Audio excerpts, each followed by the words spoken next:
Mga kapatid, ang homilya po ngayong araw ng Biyernes pong ito ay hango po sa babasahin kong ito. Mateo, Kapitulo 5, versikulo 27 hanggang 32. Ang katuruan laban sa pangangalunya. Narinig ninyong sinabi, huwag kang mangangalunya. Ngunit sinasabi ko sa inyo, ang sino mang tumingin sa isang babae nang may mahalay na pagnanasa, ay nangangalunya na sa babaeng iyon sa kanyang puso. Kung ang kanang mata mo ang nagiging sanhi ng iyong pagkakasala, dukitin mo ito at itapon.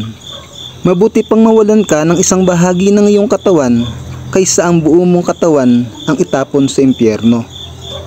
Kung ang iyong kanang kamay naman ang nagiging sanhi ng iyong pagkakasala, putulin mo ito at itapon.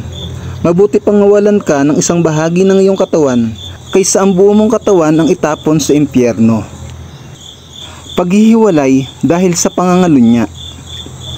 Sinabi rin naman, kapag pinalayas at hiniwalayan ng isang lalaki ang kanyang asawa, ito'y dapat niyang bigyan ng kasulatan ng paghihiwalay.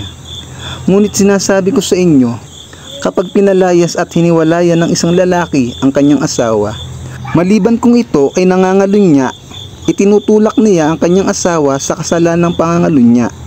At sino mang makipag-asawa sa babaeng pinalayas at hiniwalayan ay nagkakasala rin ng pangangalunya.